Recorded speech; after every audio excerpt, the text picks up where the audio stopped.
Hey, Warners, this is your warning that the following episode of Women Your Mother Warned You About went a bit rogue from the beginning. You know, one of those episodes where we started the show before we started the show, we were recording and then things happened. So put on your big girl panties and buckle up for the ride with Rachel Pitts, Keith Walters, and yours truly, Gina Tremarco.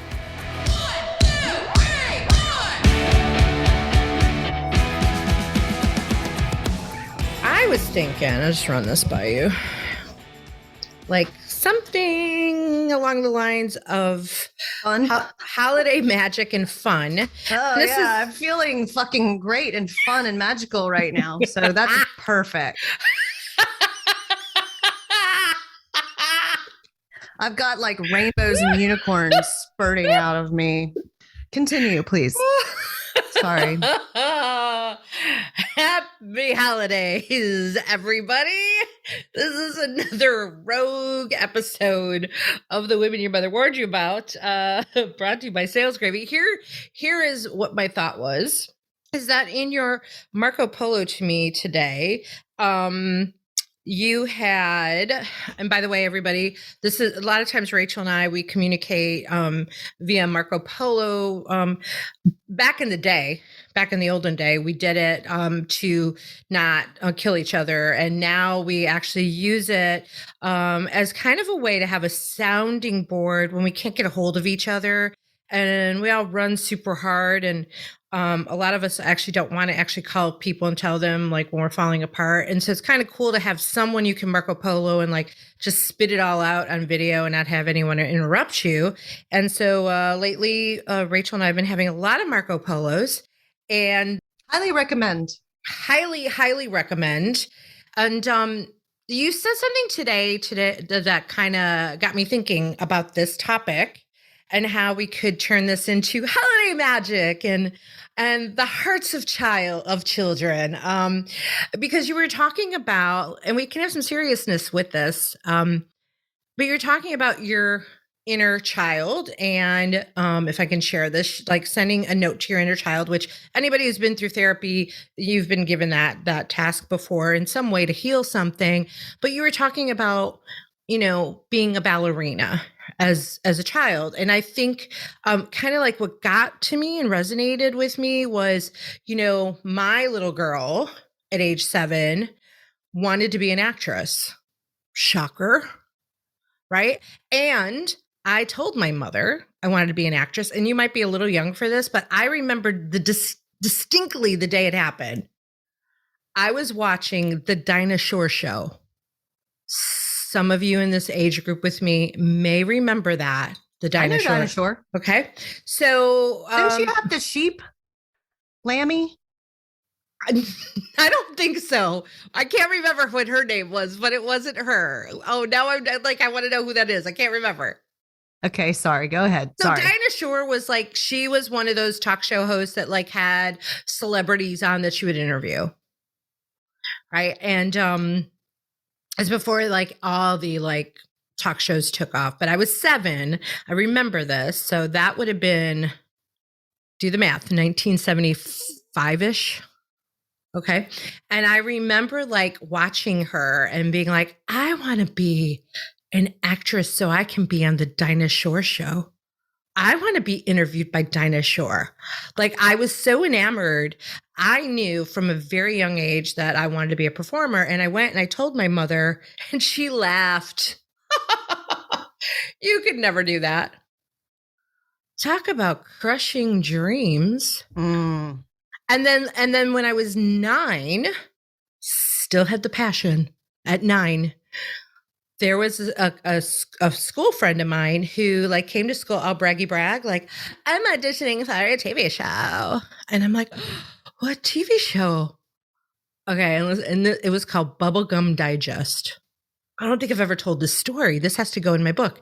So Bubblegum Digest was on the NBC affiliate. And it was like, it was a news show for kids. So it was like watching the nightly news, but it was the kids' version on Saturdays. Mm-hmm. And so you sat at an anchor desk and you like reported the news and it was cool. So I was like, I want to audition. And somehow, believe it or not, I don't know how Gina Tremarco did this, but bamboozled my way into an audition. I don't even remember how I did this, but I'm like, I want to audition.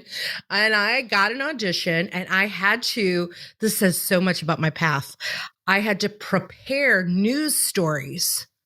I was just thinking, you had a communications major, didn't you? Yes, I became a radio, TV, film major in college. And then I interned at ABC. I interned in radio. I produced a radio show. Like, right. So, like, this set the tone and the path. Listen up, parents. Do not squash the dreams of your children. So, I went on in this audition. I had to prepare my news story and I had to read it to the camera. And it was my first time in a news studio reading to the different cameras. I mean, I'm getting goosebumps right now. And I was so excited. Okay, take a sip of your coffee because you're going to spill it. You're making me nervous. She's like moving all around in her excitement. And I'm like watching the coffee going, so excited, so excited, so excited, so excited. And I know I nailed that audition. I just knew it. I was amazing. And then the letter came in the mail. We would have chosen you, but the show got canceled. Again, dreams crushed. And I said to my mom, I'm like, we don't have to give up. I should get an agent. I mean, what kind of child was I? I'm like, I want an agent, Mom. Anissa's getting an agent. I want an agent. She'll find me another audition. Nope. She wasn't buying into it. And so I went on in life to prove her wrong. And look at me now. I love it. You know, I think there's a couple of different pathways of kids where they're like your path where your parents didn't, like your mom didn't support your dream and you did it anyways. I had like the opposite. I remember very clearly coming home from my first dance class, or it was one of my first. And I adored Cindy and Ray Hollingsworth, who ran the studio that I grew up in. And I came home and told my mom, I'm going to be a dancer. And I don't even remember how she reacted. She probably was like, I imagine she was at the, in the kitchen and like, okay. And I mean, they had me in dance and they, supported me through all of my desires in terms of dance and also sent me to, a boarding school, an art school, Virginia School of the Arts that's no longer. And interestingly enough, this past weekend, there's been a lot of stuff like coming up for me lately. And there's a VSA alumni page on Facebook, and the building where we used to do dance, once the school closed years and years ago, it just became vandalized and it was a hot mess and everybody was so upset. And the plan was to make that building into apartments, which finally happened. But what's really interesting is that this alumni she went over there and she posted a picture of the upstairs ballet studio. And it's kind of like this big, vast, gorgeous room with a high ceiling. And then there's like a little baby stage that's back at the back of the room that we never actually used. And the ballet bar is still there. And like, that was my place at the bar. I always stood every single day. And that picture is just, I mean, that was a seriously formative 3 years of mine. But that was also the time period where I kind of figured out that my dream from age 5 through high school of becoming a ballerina was just probably not really going to come true. Now, not to say that I couldn't have become a ballerina, but what I figured out was I was better at other things. I was more, my talents were a little bit suited for other things in terms of just, if you know dance, like again, now dancers are so much athletes. It's different than like this past weekend. I watched the 1977 version of Mikhail Baryshnikov and Gelsey Kirkland doing New York City Ballet's Nutcracker, which is still probably the best version of the Nutcracker you'll ever see. So you can find it on YouTube. And that was the epitome for me. Gelsey Kirkland was like the epitome of the ballerina at that time. And when I was growing up, and the thing is she was like notoriously the worst with eating disorders and just super skinny, and skinny was the thing.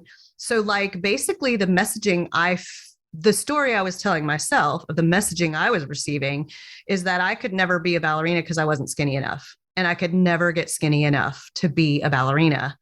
I mean, my grown up perspective now is like, I just didn't choose that path. And I could have, had I really wanted to be in a ballet company. There's like a million of them. You don't have to be in New York City Ballet to be in a ballet company.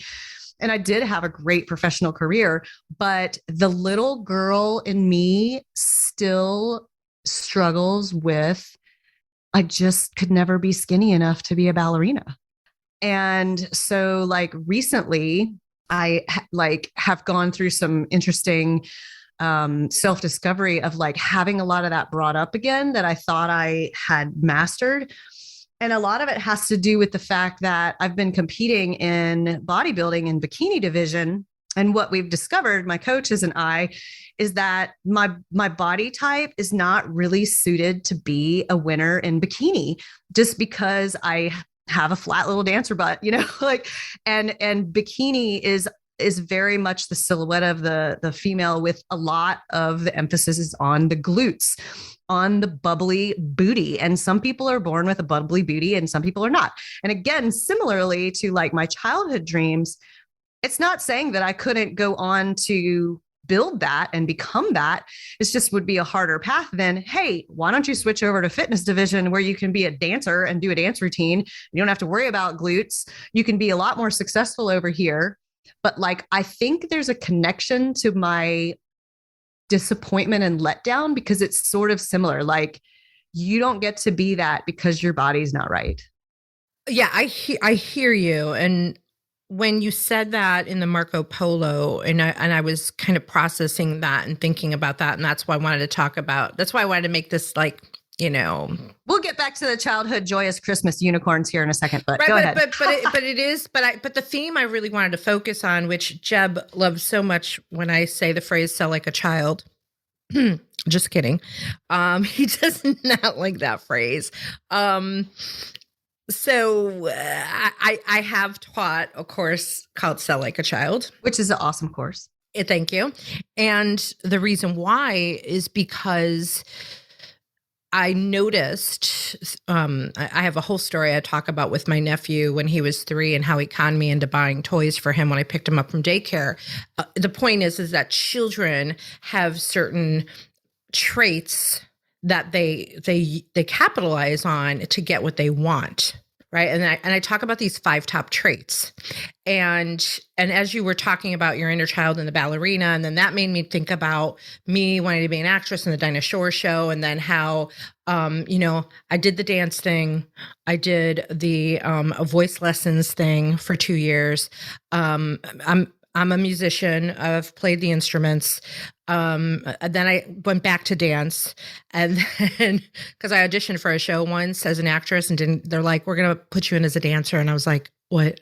I'm not what?" And I wasn't a skinny girl at all. I mean, I was. I lost a ton of weight being in that show because we had rehearsals 6 days a week, but they saw something in me that they thought I would be a good dancer, which I guess I was. So then I went back to dance, and I don't think you know this. And then I went into competition for dance with a group. And then I ended up in improv comedy somehow with this desire to, get discovered for Saturday Night Live. And of course that didn't happen because at Second City, first, you had to, you want to get to the Second City main stage to get discovered, right? To get the Second City main stage back in the day, I think it was, what were the numbers? 5 and 2. It was like 5 men, 2 women. Okay, only 2 women got in. And of the 2 women that would get in, it was always the hot, skinny woman, of which I was never going to be close to, ever. Although I was pretty freaking thin. You're pretty hot, though. Yeah, exactly. Well, there's that. So you had to be like the hot, skinny girl, and usually blonde, or the really interesting character actress, and you could be ugly. So I wasn't ugly, and I wasn't skinny. You weren't ugly enough, and you weren't skinny enough. Damn right? It. Exactly. Well, exactly. And then, again, I started revisiting my childhood dream. I'm like, I'll go get an agent. But now this is in my 20s, right? And I'm trying to get an agent and I'm being rejected by the talent agents because I look too ethnic. What? I looked too ethnic. I didn't look like the blonde girl next door to do TV commercials selling laundry detergent back in the day. So I got discouraged and I'm like, you know what? I don't want to starve to death. I'm never going to be skinny. So I want to eat. So I want to put food on the table after college. Ironically enough, I know this is a long story. I had an amazing teacher in improv who one day said to me, and I was always intimidated. I was always the youngest one in my class in improv. I was 19 when I started and everybody was in their 20s, 30s, 40s. And, I started it while I was in college, going to Second City classes. And I was always, this is crazy too. I would always get typecast into the bimbo role. Okay. I'm not skinny enough. I'm not blonde enough. I'm not smart enough. I'm going to be the bimbo, the chubby, pretty bimbo. That's where I was ending up. And I was getting so discouraged. I'm like, you know what? I'm going to be the best voluptuous bimbo there is. And I would dominate every scene as the voluptuous bimbo. And I would milk it. I would milk it. And one day my instructor said, you know what I love about you? You are so childlike. Never lose that. Never lose that quality about you that you bring to the stage, this childlike quality of like fun and energy and enthusiasm.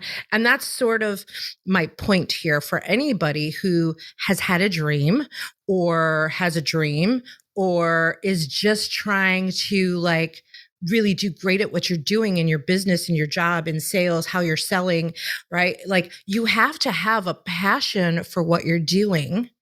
And you have to find other ways around the objections and rejections. Mm-hmm. If you have the passion for it, you will find a way. And so you talked about that with like, all right, well, I guess I wasn't meant to be a ballerina. Oh, well, maybe I was. Now I own a dance studio. Boom. Yeah. You know what? You weren't meant to be the ballerina you thought you were supposed to be. You ended up being a different ballerina because you didn't give up the dream. I didn't give up with the dream. I kind of put the dream on hold for a while and then it came back to me exactly sort of like what's happening to you. One day, the opportunity to open an improv theater dropped in my lap and never expected it. And I was so much better for it 20 years later because I saw it differently. I didn't see it as I'm going to be this big star in Hollywood. I'm like, I know how to make money doing this.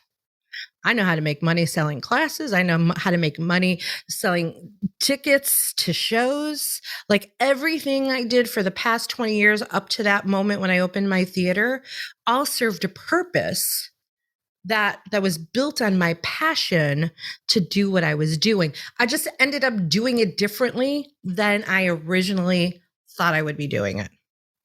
I love that. And I'm pretty sure I can't speak directly to any type of scientific or psychology research, but I know that if you start getting in that midlife crisis mode, and I know like I was a little bit like working in real estate and mortgage, that it was not part of my dream. And once I shifted focus and acquired the dance studio, I'm like, yes, this is what I'm meant to be on the planet for. But like you can find in research always going back to what you really, really loved when you were like, approximately 8 to 10 years old, because that's the thing that you really, really loved and were fascinated by, and you were willing to like do anything for at that time. And I think, like you said, there's a lot of things that come up, and people sometimes mean well, and sometimes they don't when they crush your dreams. Sometimes, like I just told this story the other day to one of my dancers. I was like, look, I had the support of my parents, but I was told several times that I was just pretty smart and I should probably quit dance and become like some kind of smart person job. And here I am. I was one of the few, I literally was told you will not become a dancer. And I was one of the few that graduated from my art school that did and went on to have a long and pretty successful career that now I'm a dance studio owner and teacher. And I told this young dancer, I said, you can't teach the passion and the drive. I said, all this stuff, like these girls you're looking at that have higher technical ability than you, I said, they're not better than you. They just have more hours in the studio. They've been here practicing technique. And I'm like, I can teach you technique. Like you can learn technique. You cannot teach passion and drive. You can't teach someone to want it. Well, doesn't that go hand in hand with sales and selling? Yeah. You can teach people how to sell and you can give them frameworks like we do at Sales Gravy. You can give them all those things. But I've seen some salespeople just suck at it because they have no passion for they either don't have a passion for selling or don't have a passion for what they're selling. And we know emotional contagion, the buyers feel it, right? If you don't have a passion for it, it's not going to exude. You're not going to exude it. It's not going to come out of your pores and pull people to you. Right. Yeah. You just have to, the passion part is, that's why some people are freaking amazing at selling like Xerox copiers, widgets, whatever, because they are so flippin' passionate about that particular widget. And they can suck at their sales technique, but they are just so passionate that they can convince you that, and that goes back to what you're talking about earlier, Gina, with Sell Like a Child. Like Roxy, she has this thing right now. She's got this particular toy that arrived finally. It's one of those things we ordered like in July and it just arrived the other day from Japan. But there's one part of this thing that we did not receive. Now I did order it and purchase it. Just hasn't come. Well, she wants this part of this toy so bad. She's found 26 different other ways that I can purchase it. And it keeps coming up. Like, doesn't matter what we're talking about. She'll be like, it's only like $2 and then shipping if you want to just, and I'm like, let's first wait and see if it arrives. It might just be slow that part did not arrive. She's like, I've been researching. A lot of people haven't received that part of this toy. And it like it just keeps coming up. And that's part of what Gina taught or teaches in the Sell Like a Child course is that relentless. Like it's never ending of like, how am I going to get this? How am I going to get this? And they become obsessed. Kids become obsessed with what they want. And it's not that we as adults can't do it. We just put filters on, started adulting, and stop reaching into the inner childlike abilities that we are wired for. Yeah. And I think I still have some of that because I always achieve what I say I'm going to do. Like I really, really do. Sometimes it takes me a long, long time. Like this dance studio, it's been more than 10 years. I've said I'm going to acquire this dance studio. And there's been a lot of roadblocks and a lot of things, but here I am. And sometimes my dream just changes course. And I'm like, you know what? It's never that I really actually give up on something. I just go, you know what? This is not quite the right path. Let's go this way, and there's a reason why the course changes, right? Whatever higher power anybody believes in, not everybody believes in, there's a reason. I do believe, and there's a reason why something doesn't happen. And then there's a reason why something does happen. Sometimes there are lessons that you need to learn along the way before you get the thing that you want, because you might not be ready for the thing that you want, or the thing might not be ready for you. It's, again, being passionate and not giving up, right? These are some of the things, like kids don't take no for an answer. Kids know how to find the right decision maker, right? So if mom says no, then they go to dad. If dad says no, they go to grandma. If grandma says no, they don't give up. They don't see barriers. They don't see objections. They just reroute like a GPS. They take another path to get there. They're excited. They're enthusiastic. They are cute. And a lot of times I tell adults when they're like cute, especially when I tell this to male CEOs, the cute factor, I'm like, all right, so the kids have a cute factor, adults have an it factor. And this is a really great story because I had been researching this when I created the course a while ago. And I was researching the it factor, what makes someone the it girl or the it guy. And there was a story about Keanu Reeves. And he had auditioned for, what's that movie, Speed? The runaway bus. You know what I'm talking about? Mm-hmm. So he had gone in and auditioned, not once, like 4 times. They kept calling him back. And like he would audition and then be like, nah. Like they didn't find him talented. I don't know why. He's so talented as an actor. Love you, Keanu. He auditioned like 4 times and they kept sort of rejecting him. And then they kept calling him back. And then one day, one of the producers was like, we keep calling him back. Why are we calling this guy back? Like, we keep saying we don't want him, but we keep calling him back because there was something about him. There was an it factor that they liked him. They couldn't put their finger on it. It was the emotion, right? It was an emotional thing. It wasn't a rational thing. It wasn't like they thought of him as the most technical actor who, you know, could do Shakespeare or whatever. Not that he needed that for Speed, but they just found something about him that they couldn't put their finger on that made them go, God, I like that guy. Same thing with sales. Like for the longest time, I fought the whole sales thing until I owned a business and didn't have a choice. But I was recruited for decades to sales jobs. And I'm like, stop. No, I'm not a salesperson, but you're so good. I'm like, at what? I was in marketing for so long. They're like, but you're so good with people. I'm like, and so? And then I realized if I go back and track back to the beginning of time, of my sales career in the flea market, when I was that cute kid with the cute factor, I guess I just had something about me that people felt comfortable with and leaned in. Mm-hmm. And then I could convince them to do whatever I wanted them to do. Mm. Isn't that sales? I Pretty convinced them much. to give me what I wanted, but had no training in it. You just had a instinctual way. Yeah, well, that's just it. I had an instinctual way. Yeah, you're right. There was no filter. I didn't think about it. You know, I think that some of that is genetic though. Like like I can look at kids. I need about 5 minutes with any human, and I can tell you like if dance is their deal or not. Yeah. I know because I'm like, not your gift. Not saying you can't get there, but like naturally the way that they know how to move their body around. Yeah. And, you know, some people are just naturally gravitate.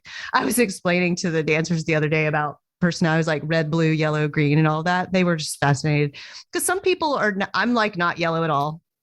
Like yellow is like the helper, the nurse. I'm not yellow.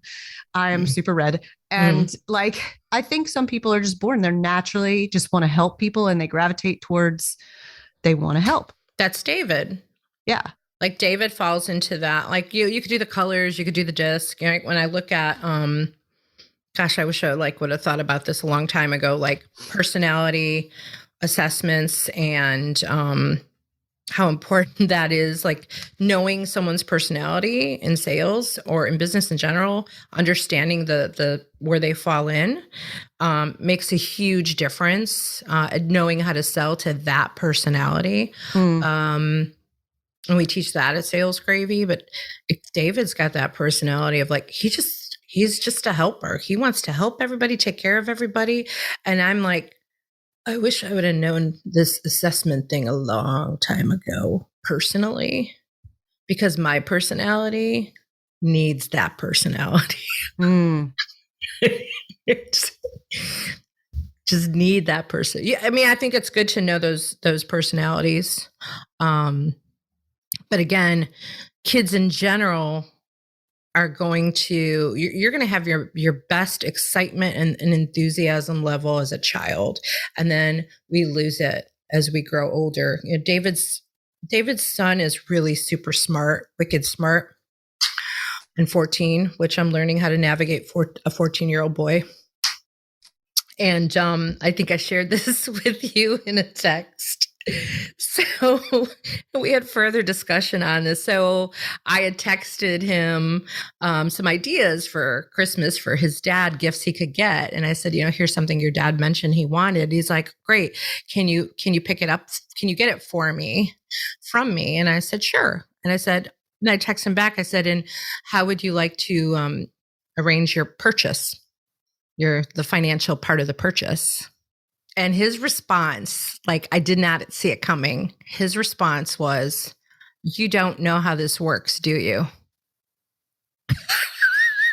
I was like, what?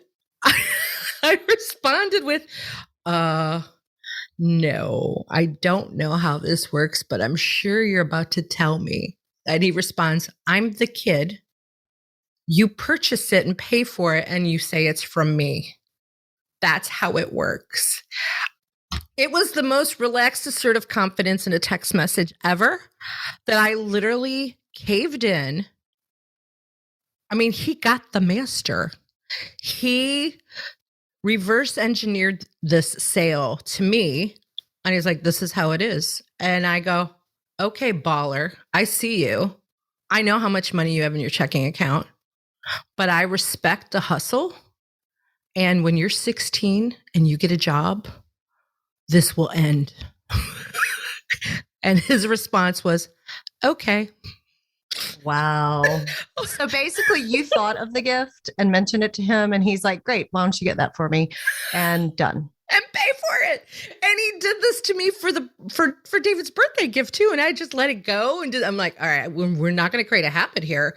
That's why I said something. And then he's like, let me tell you how it works. Oh, you did it twice. So that's a habit. And he actually, I was really kind of impressed. He brought it up to his dad. And he's like, yeah, Gina and I were having this conversation. And I was like, oh, okay. And he came clean. He came clean. And I said, let me ask you this. Before there was a Gina, how did this work? Who paid for your dad's gifts? He's like, my mom, and she's really happy that you're around now so that you could pay for it. And she doesn't have to anymore. The ex-wife is like, yes, bring in the girlfriend. I am tired of funding this. Wow. Whole other levels of human, like these are the kind of things that people don't talk about, like the resentment of the ex-wife having to pay for the kid to buy dad a gift for Christmas. Like it's true though, because I super like. And just as disclaimer, I mean, it is like the healthiest thing I've ever seen as far as like family dynamics and getting along, and he and his ex get along great, and she and I get along great, and it is very, very healthy, which not everybody has. And I just love it. Like I never imagined being in a relationship, with a man, with a child. And I'm like, how do you deal with the ex-wife? But like this, like is a dream come true situation. But to your point, it's like, why? She's been stuck paying for these gifts. She's not married to him anymore. Yes, bring on the girlfriend. Ah, sweet summer child.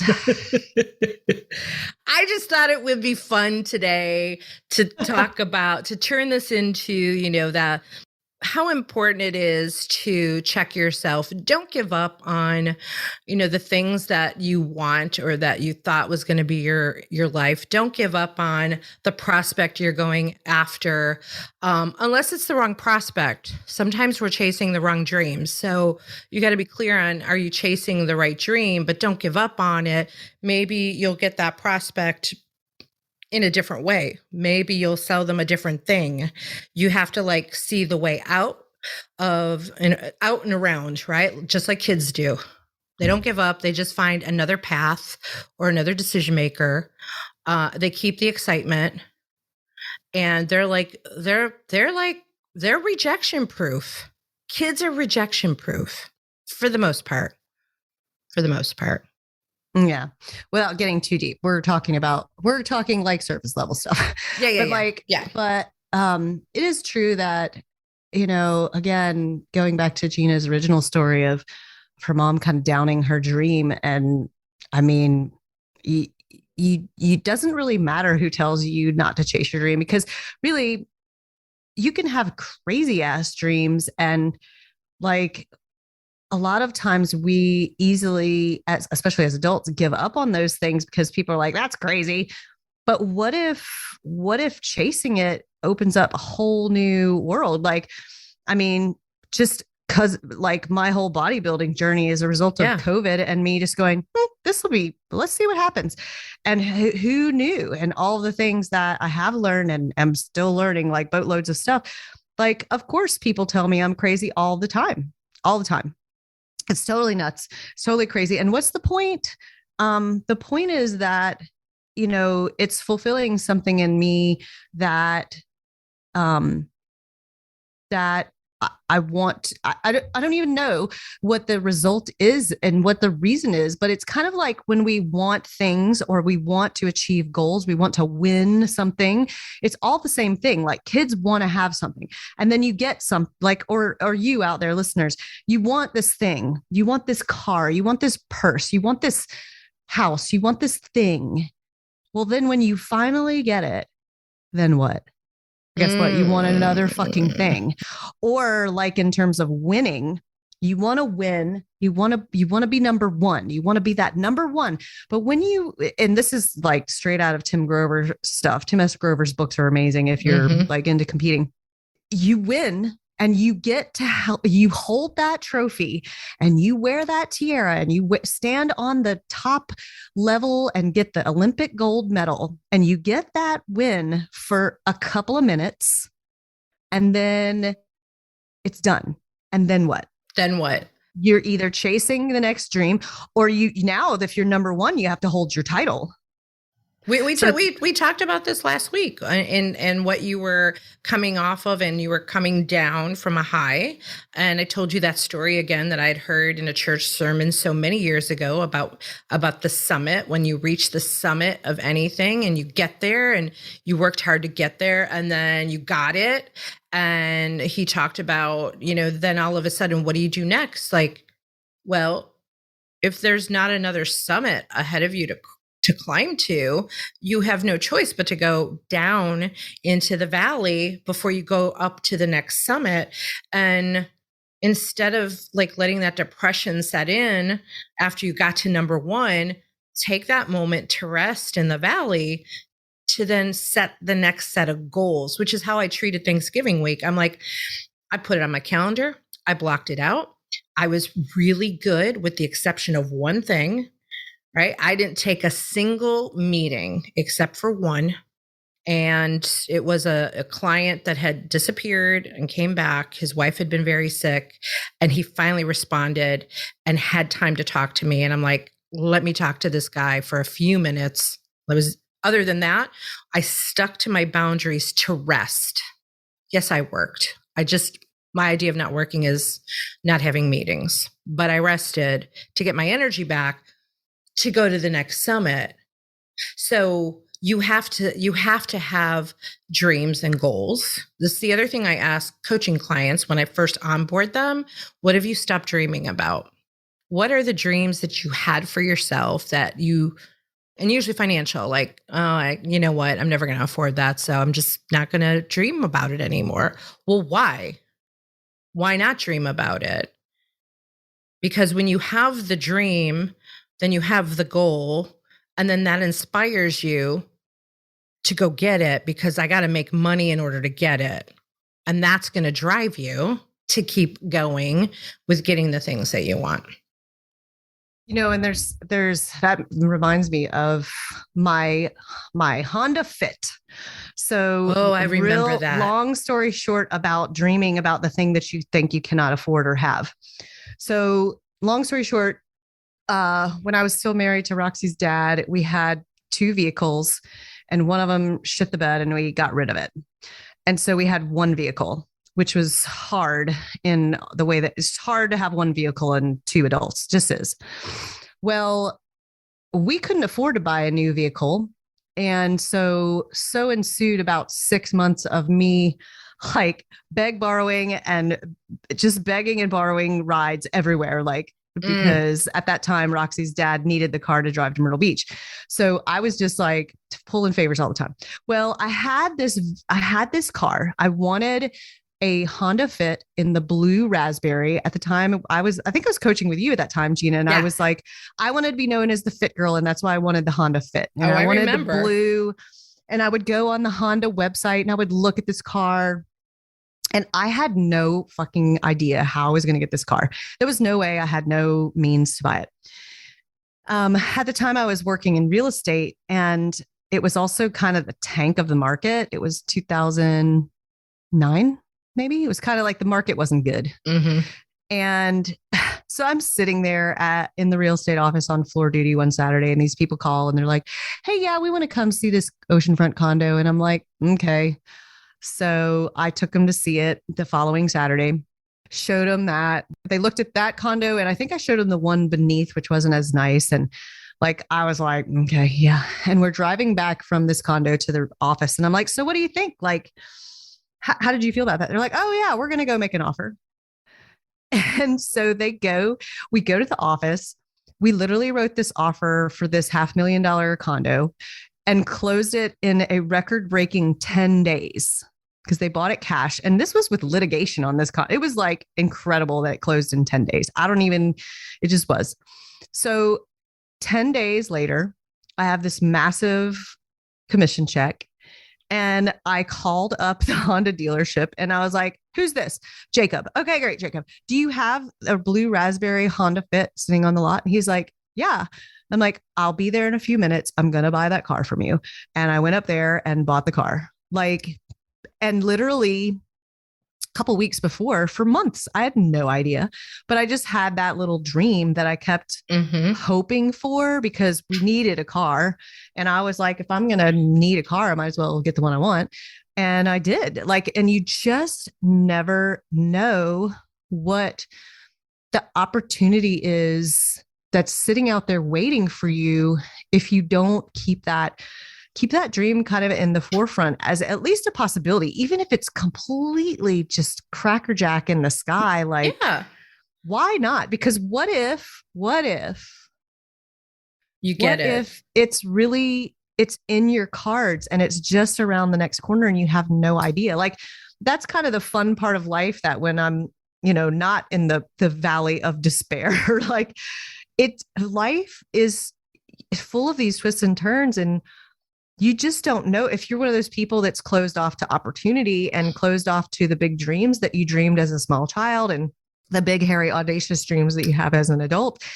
The opportunity is not going to show up.